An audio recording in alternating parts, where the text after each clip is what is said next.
এতিয়া কালিলে চাৰ্জশ্বিটখন যাতে আমি এইটোৱেই কামনা কৰোঁ যে যিটো অসমৰ ৰাইজে বিশ্বৰ ৰাইজে বিচাৰিছে জুবিন গাৰ্গে ন্যায় পাব লাগে।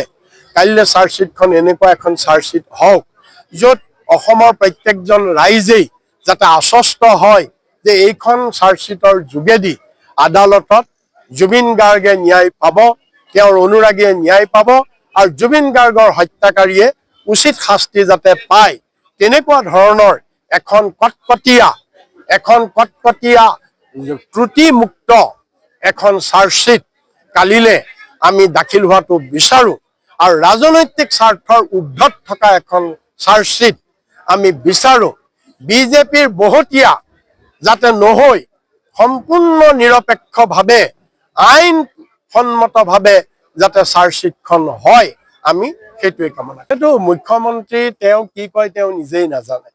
তেওঁতো কোনটো কথা কয় তেওঁতো আজিলৈকে আপোনালোকে কওক আজিলৈকে তেওঁ কিমান কথা ক'লে, কিমান লুটি বাগৰ মাৰিলে, ৰাতিপুৱা এটা গধূলি এটা তেওঁ নিজেই নাজানে। সেইকাৰণে আমি সিদিনা পৰহি দিনা মই প্ৰেছ কনফাৰেন্সৰ যোগেদি মুখ্যমন্ত্ৰীক অনুৰোধ কৰিছোঁ যে আপুনি অকণমান জিৰণি লওক, আপুনি টোপনি ভালকৈ যাওক, আপুনি স্বাস্থ্য ঠিক ৰাখক এতিয়া যুঁজিবৰ কাৰণে। কিন্তু আপুনি সেইবিলাক নকৰি মিছাকে কংগ্ৰেছৰ পিছত আৰু গৌৰৱ গগৈৰ পিছত তেওঁ ঘূৰি ঘূৰি টোপনি ক্ষতি কৰি তেওঁৰ স্বাস্থ্যৰ ক্ষতি কৰিছে আৰু সেইকাৰণে তেওঁ এনেকুৱা কথাবিলাক কৈছে বুলি এতিয়া সেইটো মুখ্যমন্ত্ৰীক সোধক, তেখেতেহে জানিব অচিনাকি কাক বুজাইছে। কাৰণ অচিনাকি বুলিতো নাই।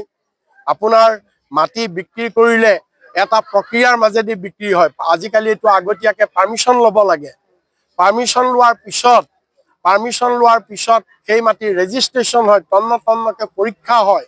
গতিকে তাত অচিনাকি ক'ৰ পৰা আহিব, অচিনাকি শব্দটো ক'ৰ পৰা আহিলে? গতিকে সেইকাৰণে আমি কৈছোঁ মুখ্যমন্ত্ৰীকে সোধক, তেওঁৱে ইয়াৰ উত্তৰটো দিয়ে। বেচিকেলি নিৰ্বাচনৰ প্ৰস্তুতি, বুথ কমিটি গঠন এইবিলাক, কিন্তু তাৰ লগতে যোৱা ২৭ নৱেম্বৰ তাৰিখে আমাৰ গহপুৰৰ যুৱ নেতা শংকৰজ্যোতি কুতুমে গুৱাহাটীত অসম প্ৰদেশ কংগ্ৰেছ কমিটিত আনুষ্ঠানিকভাৱে তেখেতে যোগদান কৰিছিল। গতিকে আজি তেখেতৰ এটা আদৰণি হৈছে ইয়াত।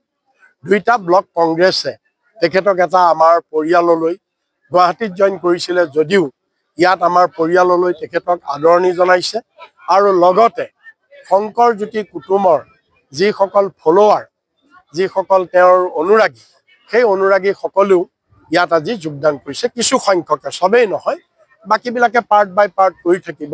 আজি মোটামুটি ২০০ৰো অধিক আমাৰ বিজেপি, AGP বা অন্যান্য তেনেকুৱাৰ পৰা আহি বিশেষকৈ সকলোবিলাক যুৱ প্ৰতিনিধি আজি আমাৰ কংগ্ৰেছ দলত তেওঁলোকে যোগদান কৰিছে। মোৰ দেউতা হিষ্ট্ৰী চাব অবিভক্ত দৰং ডিষ্ট্ৰিক্ট যি আছিলে তাত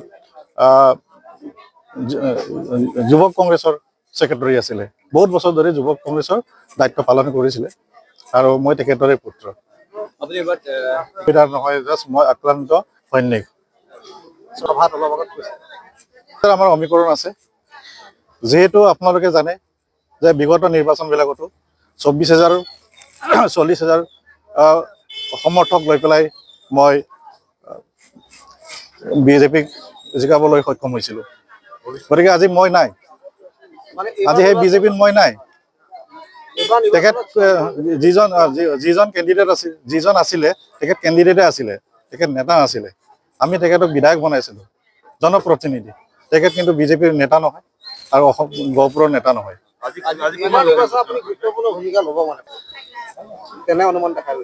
গুৰুত্বপূৰ্ণ ভূমিকা অকল মই ল'ব নালাগে, প্ৰত্যেকজন আমাৰ নাগৰিকে ল'ব লাগিব। আমাৰ গহপুৰৰ নাগৰিকে ল'ব লাগিব, আমাৰ কৰ্মীয়ে ল'ব লাগিব। আজি 200তকৈ প্ৰায় বেছি ল'ৰাই যোগদান কৰিছে।